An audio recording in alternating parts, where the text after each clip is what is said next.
thank you for joining me today with Stephanie McKinney, the CEO of the VC firm River, and Nicole DeMeo, a limited partner and advisor for How Women Invest. She's also the founder of Outfront Solutions to discuss how to position your business for investment. These are two powerhouse women with incredible expertise, and I can't wait for them to share their knowledge, their experience, and their expertise with all of you.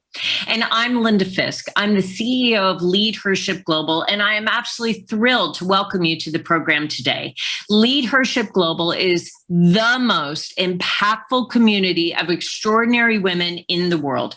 We unleash the full potential of high-performing and growth-oriented leaders in a confidential, supportive, and private community. Leadership Global helps members accelerate their success by defining their vision, growing their leadership, expanding their influence, and leaving a lasting legacy. So if you're interested about learning more about this remarkable community of women leading in business, entertainment, and politics, then please reach out. It would be my pleasure to have a conversation with each and every one of you.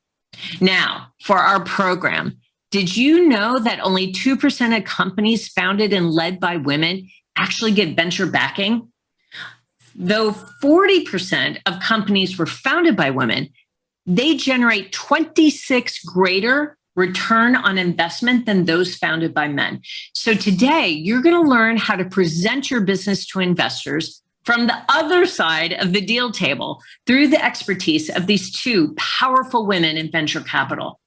Access to capital can be a really big hurdle when starting, building, and scaling a business. It's the reason that 83% of new businesses rely on personal or family savings of the owner. Through the discussion today, you're going to gain exclusive insider tips from a female venture capitalist CEO and an investor and entrepreneur on how to present your business to potential investors and how to prepare for a pitch. Excuse me. So you are in for a treat. You'll have the opportunity to learn about how the assets that you have as a part of your firm are absolutely essential to be considered a competitive candidate for investment capital. You'll learn about the questions investors will ask and how to highlight the strengths of your business to earn the funding needed to grow and to scale your business. You'll be able to learn about what investors look for from the other side of the deal table. Now, first, let me tell you about the two experts. A little bit more about Stephanie McKinney and Nicole DeMeo.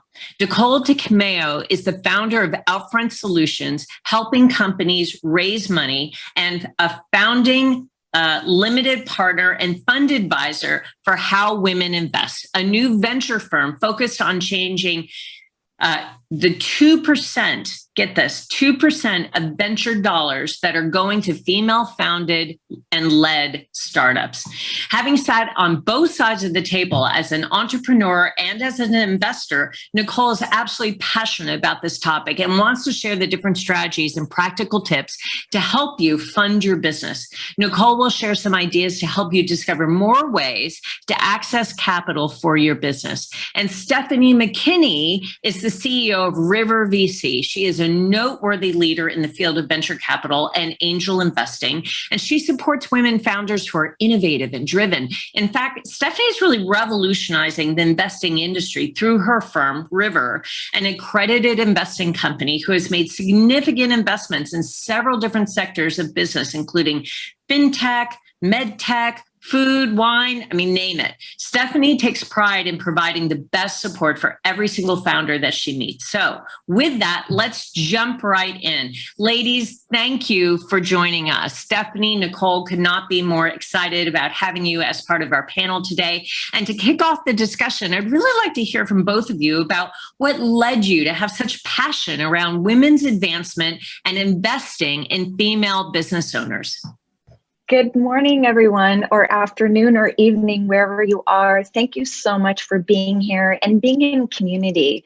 I think that's really important. And I just want to say that we're creating a safe environment to ask any question you may have.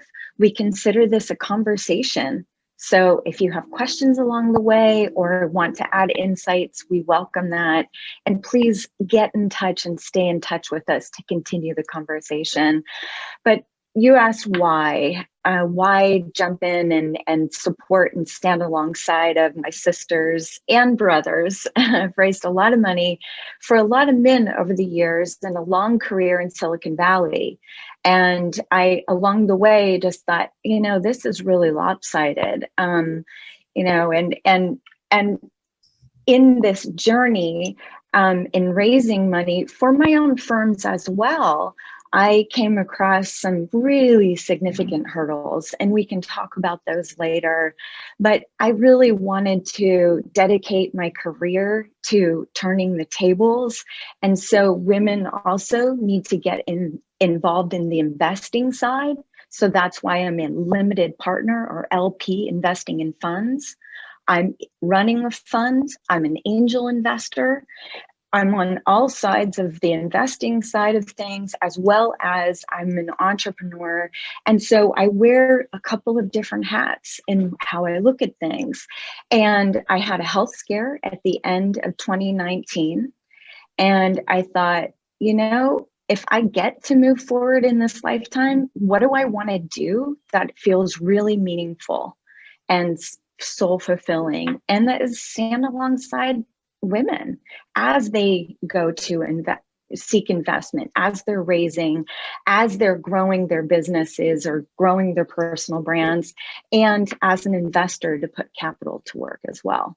So here I am, and grateful to be here. Nicole, thank you so much. You're such an inspiring leader, and has quickly become one of my very favorite people too. She's genuine, she's authentic, she's kind, she's loving, she's giving, all the good things. Now, Linda. Stephanie, let me ask you too, what's led you to have such passion around supporting women, advancing women, and being a part of their journey in finding funding? Well, thank you, Nicole, for that beautiful story. And thank you, everyone who is participating. I hope you guys learn a lot. If you have more questions, definitely follow up with us. We would love to hear from you. So why did I create River? Well, in 2020, I was jobless. I had a family that I needed to support. And I read a book about angel investing, and I knew that I could do this. And I did it for the whole first year. I put the work in, I put the effort in, I committed to it. And then a couple months ago, I had a change of heart, and 95% of my meetings were with men. And that is why I got in touch with Linda for leadership on how I could connect with these women and get that 5%, get that 2% up. Because we are women, we have ideas, we have passion, we are driven. And I want to change that. So this year, year 2 for River is women investing, is how we're going to change that, and exactly how I can help you get your business ready to change that. That is amazing. Thank you so much to both of you. And so let me ask the audience, can you add into chat if you are currently raising money or seeking investments for yourself or for your clients, or if you plan to in the future? So let us know. Are you currently raising money? Are you currently seeking investments, or do you plan to in the future? Please add that to the chat. We'd love to get to know how many of you are currently raising money or seeking investment, or if you plan to in the near future. We'll give you just a minute to jump on chat and let us know.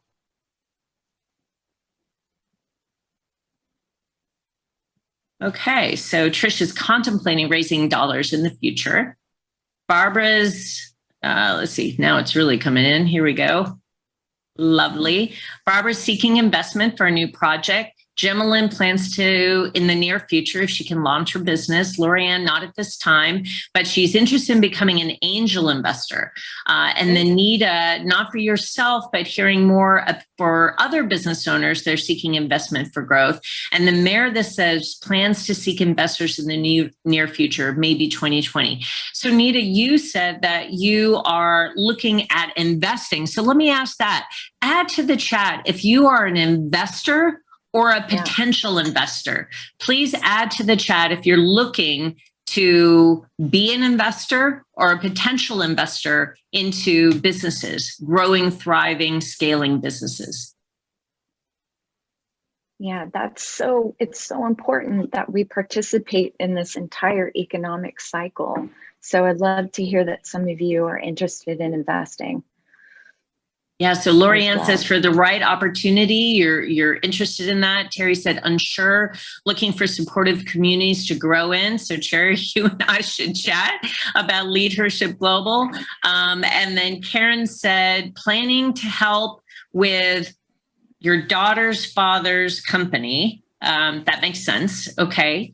Lovely. Okay. So let's dive in. Stephanie, let me direct this to you. As we've mentioned, access to capital can be a really big hurdle when you're starting, building, and scaling a business. So to kick us off, let's talk about when the time is right to seek investment. We've had lots of people just note that they're considering actually seeking investment at some stage of their business. So help us understand, what is the stage of the business life cycle that a business owner should actually seek capital? When is the time right?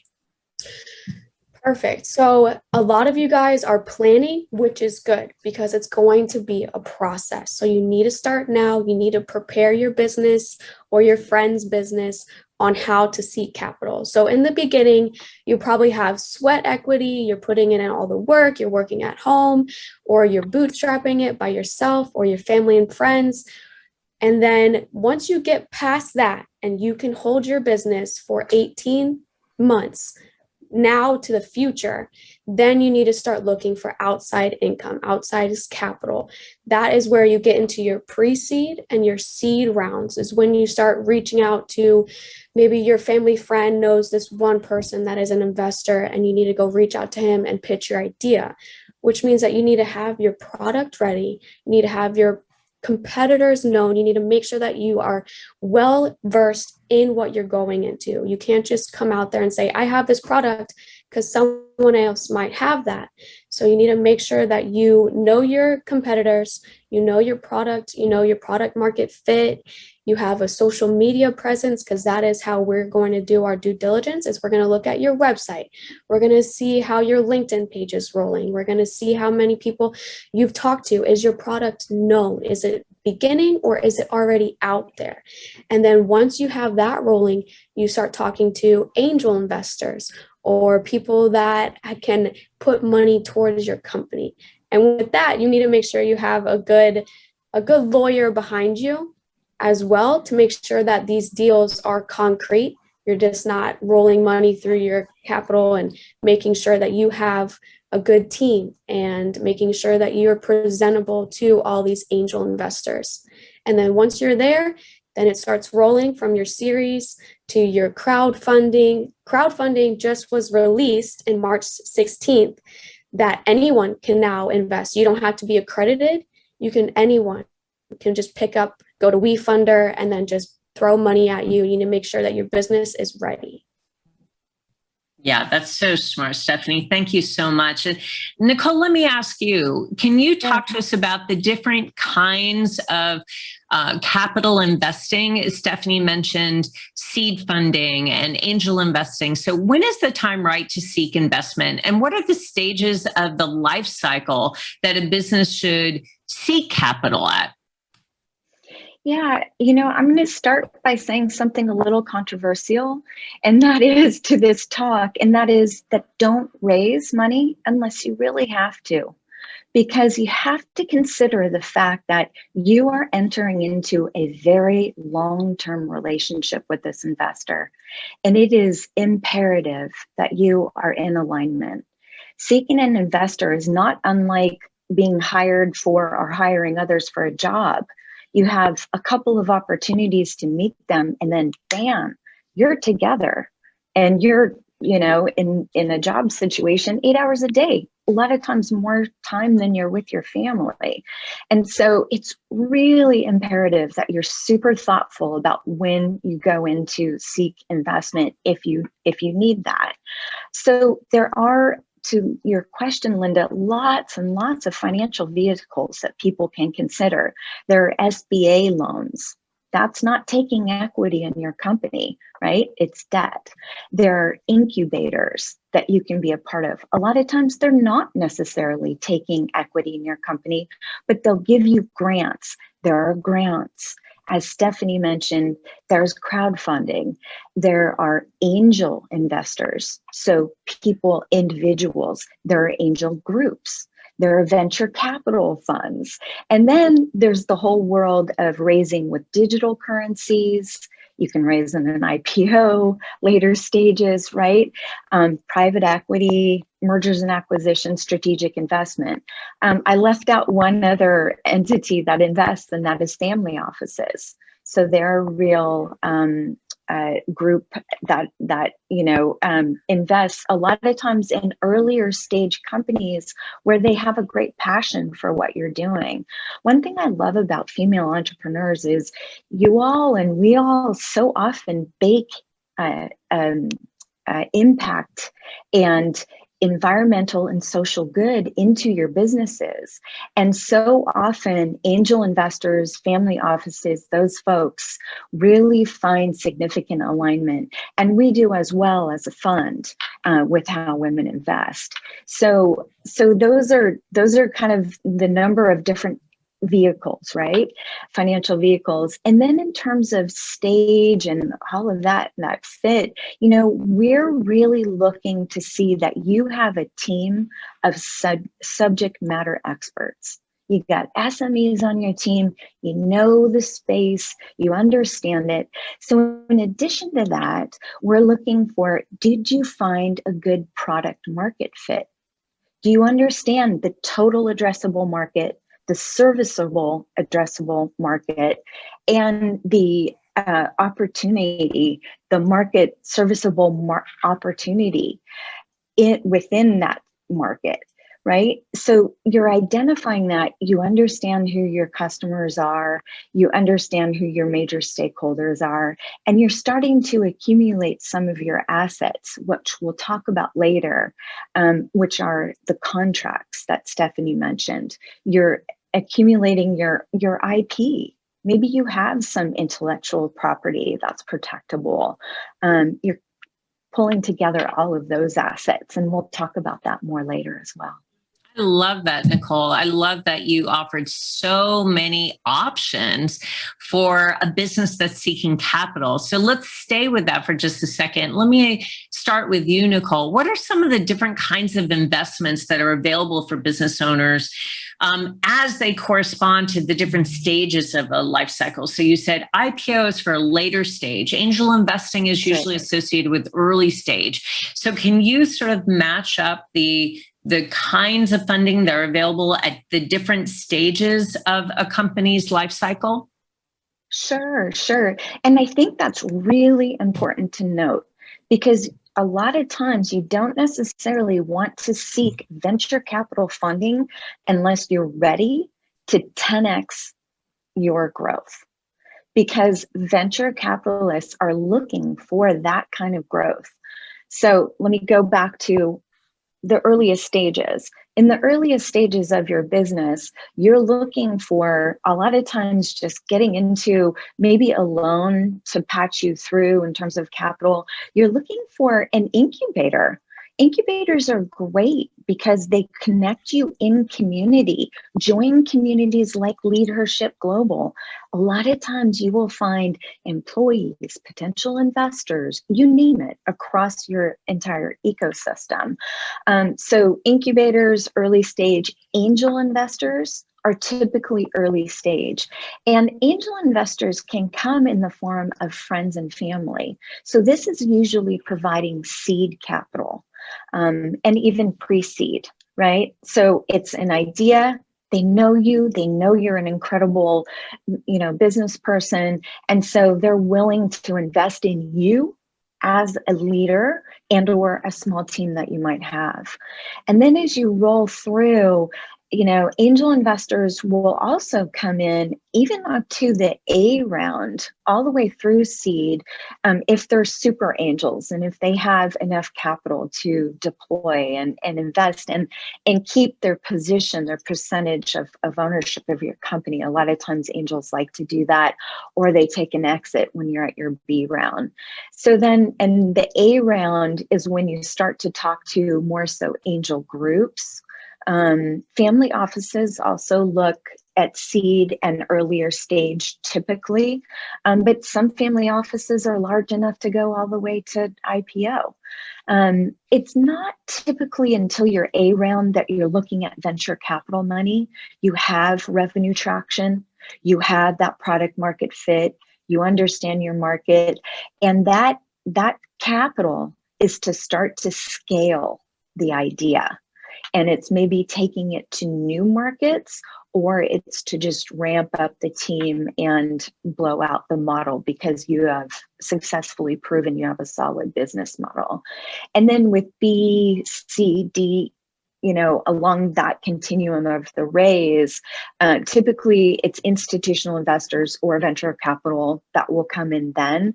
They usually have that level of capital to deploy during those stages. And then, a lot of companies seek an IPO after a C, D round. And if you've noticed in the news, a lot of the companies are staying private and going with venture capital for as long as they possibly can. And I also condone that because I've taken a few companies public, and it's brutal to be scrutinized by the public markets. So really think about each of these stages and also your leadership, because a lot of times what venture capital firms will want to do is come in and replace the leadership at the stage of the company as you grow. That's right. And I such good points. I didn't mention the digital currency side. I definitely have invested and used all of these vehicles. So if that's of interest, we can take that offline. But just wanted to raise those main groups where you can seek investment. I love that, Nicole. Thank you. And thank you for sort of matching the stage of the business development with the capital available to them at those different stages. So Stephanie, let me bounce over to you and just ask, when you were creating River, and now that it is a really, I think, dynamic VC firm that is doing a lot of incredible investing and providing an opportunity for business owners to grow and scale their firms. What do you look for? Are you more of an angel investor, an early stage investor, or do you look at businesses that have already sort of advanced through the growth stage and now they're scaling? Right, of course. So with River, I get pre-seed to series meetings all the time. And I listen to them all because everyone has a brilliant idea of how they want to revolutionize the world. But with that, you need to make sure, like Nicole stated, that your ducks are in a row, that you are where you are and you're looking for that partner that you can coexist with, because it's going to be a huge relationship. Like she stated, it's dating someone. So you need to know who you are before you jump in with someone as a partner. And with that, it depends on the relationship and on the product market fit, how you're doing, where you are in your status. Because there's 5, maybe 4 different types of investors that are in those vehicles that she stated. You're either looking to have a money relationship, you're looking to have, maybe you have the expertise and that's what they need from you. Maybe you have the network that they need to get their product out there. And maybe you have the time. Maybe you're that person that they can call at midnight and you want that relationship. So it really depends on who you are and what you're offering as to what River can offer for you. That's so smart. Thank you. And I think it's important that both of you have pointed out how important the relationship is and the relationship fit. So thank you. Now let's talk about the business assets that are fundamental to attracting investment dollars. Nicole, I'm going to bounce over to you and ask, what are the fundamental business assets that are absolutely essential to be considered a competitive candidate for investment capital? What are investors looking for that are fundamental non-negotiables before they invest in a business? Yeah, and I just wanted to add one more point to the previous point of that long-term relationship that you enter into with someone who might be investing in you. Do your research on them, okay? That's critical. You can find out what people care about as angel investors, as a venture fund. You can really target your pitch and your meeting and your understanding of them before entering the room, right? And you can look on LinkedIn, see what they've invested in before, see what boards they're on, see what their background and area of expertise is, right? I have a long career in marketing as a CMO and, and whatnot. I love MarTech, marketing technology. I'm a super nerd when it comes to that. Right? So do your research on these investors as individuals and in the funds. The funds communicate their investment thesis on their websites. And if they don't, and they should, and you can find that, and you can find that in Crunchbase. So just another word about that relationship, because I think that research is really important. What are the assets that investors are looking for when you come to us? We're looking, I mentioned that you need to be the subject matter experts, and that's absolutely an imperative, right? We also need to see your communication style, how you communicate with us in email, in a phone conversation, when we see you speak. That tells us a lot about you as a leader.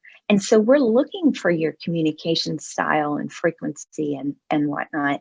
We're looking to make sure that you are tenacious, because being an entrepreneur requires you to wake up every day and fall in love with your business again and again and again, because you're going to face some rough days in between. And you have to be so in love with your business and what you're doing and what you're solving that you have the grit to wake up and do it over and over again over time. We can do more things like the due diligence and what we look for specifically with each business in a later conversation as well, if you want.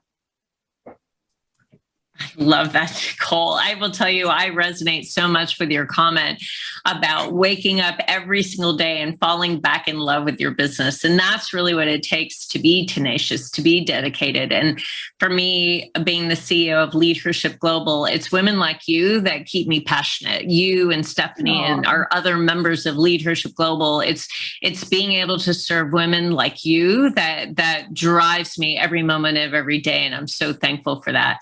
So let me also ask you, Stephanie, I think that these fundamental business assets are just so important for business owners to really understand, to know that before they take that very first meeting with a potential VC firm, they need to have their ducks in a row, as we've talked about. So what are some of the fundamental business assets that are absolutely essential to be considered a competitive candidate for investment capital from your perspective, Stephanie?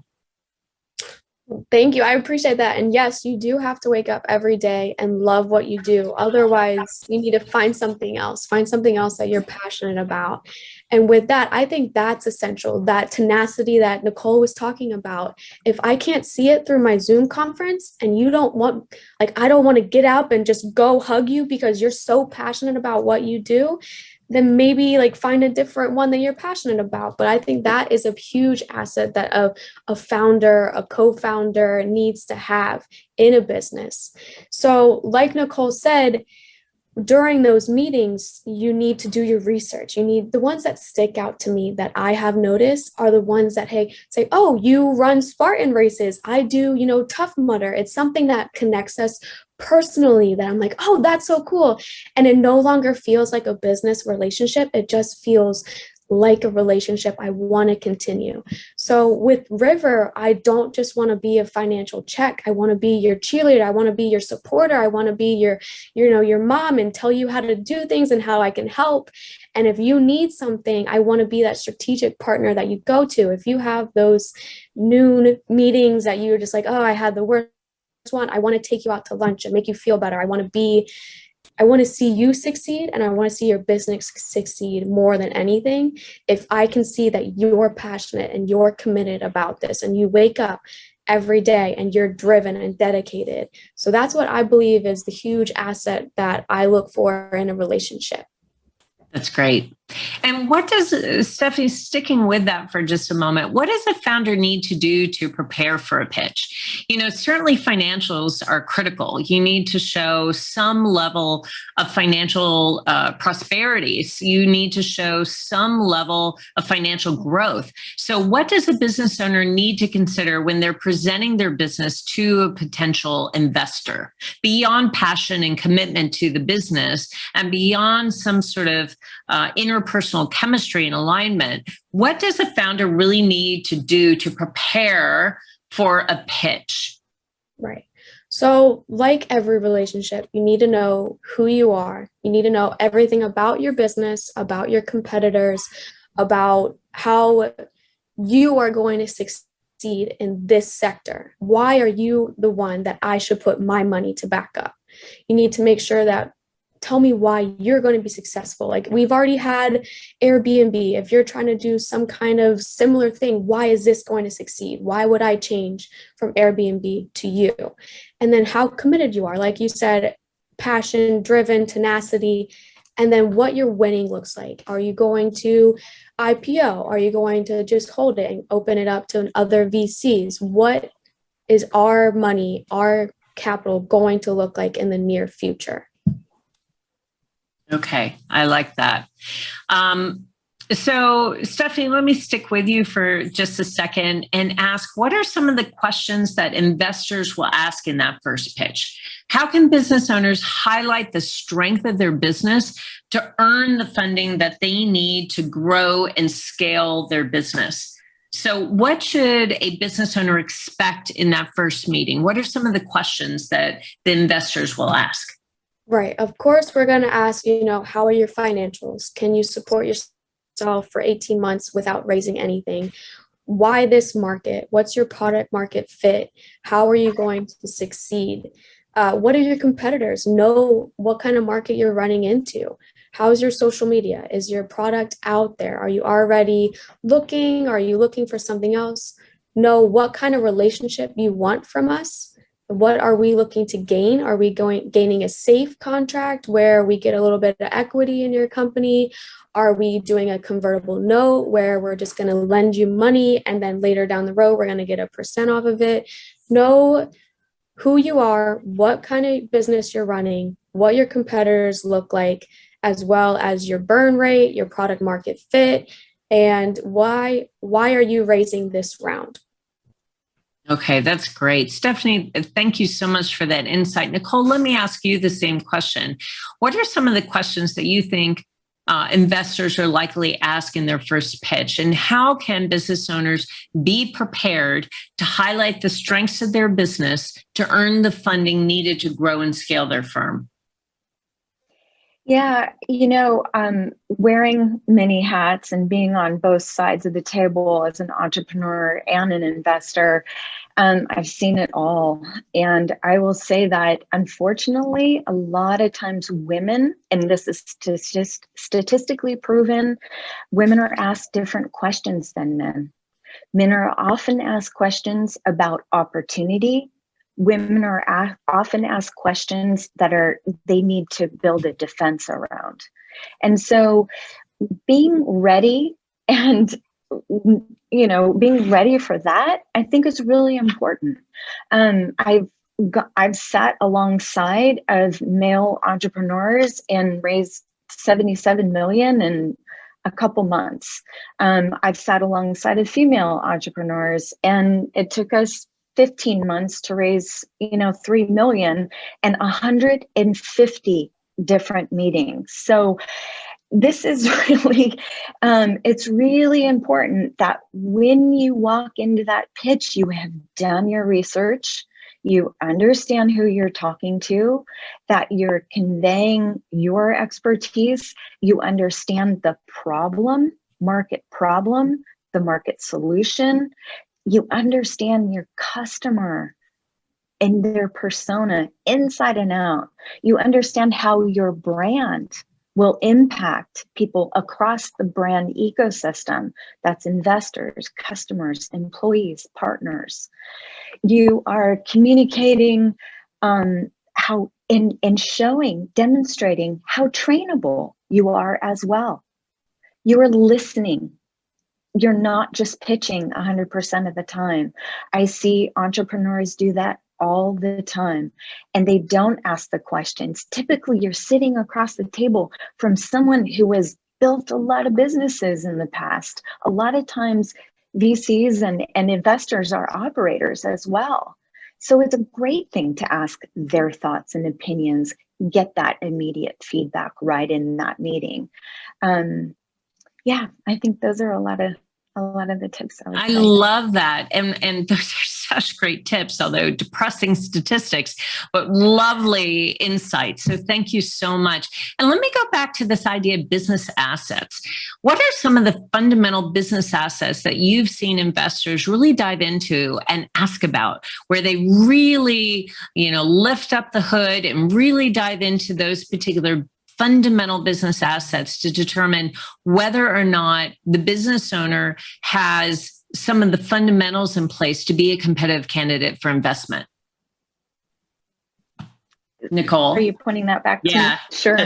Great. Happy to. Hey, I also want to just say, please do not be depressed, okay? Because there are a lot of people standing forward, a lot of women like myself who are looking to not just move the needle, we are looking to change the game. And I just wrote an article about this that ran in Crunchbase about women taking control of their economic power. And it's proven that more women investing only helps with funding more women. And when women are funded, we are 6 times more likely to hire more women. So this is a rally cry for all of us to get involved in whatever capacity you can. And I want to remind you that you can do it. Okay? I'm sitting here and I've pushed things in all kinds of different ways.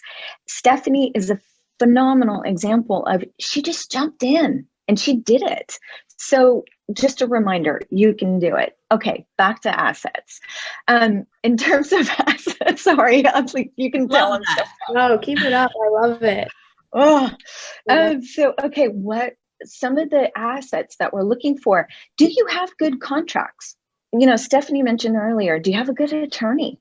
You got to have a good attorney. A lot of attorneys are willing to take you on pro bono in the earlier stages of your business. Find those attorneys that really are knowledgeable about your industry, your process, and make sure you have good contracts in place. So some of the things that I'm describing here go in your data room or your due diligence pack, right? So when investors, even early stage investors, even angel investors, if they see that you have a due diligence folder, they're going to see you're a very serious entrepreneur. And so in that due diligence folder, you need all your legal contracts, not only term sheets and your articles of incorporation and all that type of stuff, but any sales contracts that you have, LOIs that you have, your marketing plan, go-to-market strategy, your IP, a white paper on how your process is or technology works. I mentioned sales the brand ecosystem, that you're understanding what your impact is across your different stakeholders. You want to make sure that your cap table is clean And you don't have too many small investors here and there that you're going to have to communicate with over the years and that are going to be making demands and whatnot. So just make sure that, you know, you have executive summaries, your deck is really solid and is in there. And one thing about your deck that I want to remind everyone about is use a technology like DocSend that makes people sign in before they review your pitch deck. Don't just send your pitch deck out to people because they will share it. And you want to know who's been looking at your deck, when and how. And a product like DocSend, and there are others like it, will show that to them. Yeah, really good tip. I love that. So I'm realizing we only have about 15 minutes left. So I'm going to ask one more question, then we'll open it up to others in the room so that, you know, everyone has an opportunity to communicate and ask questions and provide insight from these two remarkable leaders, Stephanie and Nicole. So let me ask both of you, what is your very best advice for business owners that are actively seeking investment or considering the option to seek investment? And so, Nicole, let's start with you. What's your very best 2 or 3 pieces of advice for business owners who are currently actively seeking investment or plan to? It's hard for me just to choose one, so I'm going to go with 3 quick ones. One is, I let the cat out of the bag earlier, fall in love with your business every single day. Secondly, find undeniable alignment with those potential investors. Just find that alignment, find those folks. You can do it. You know, there are so many resources to help you find the right investors, and that's of critical importance, because that is a long-term relationship you're forging. And the third one is what I started with. Try not to seek investment until you really need it, right? Build that business, get to your revenue, cash flow, and then when you're ready to scale, come back and seek that investment. Yeah, so smart. Really good advice. Thank you so much, Nicole. Stephanie, what about you? What are the key pieces of advice that you would offer to business owners that are actively seeking investment or plan to in the near future? I say get out there, get going. We need to change that 2%. That is so sad to hear that we have 2%. We need to get out there. We need to get our women supporting women. And look, me and Nicole, we're here. We're ready to support you and see that you're passionate about it. Get out there. Go. It doesn't matter if you're going to fail. Learn from it. Try again. Go. I think we need to get out there. For everyone who said that they're planning or looking at, just do it. Do it.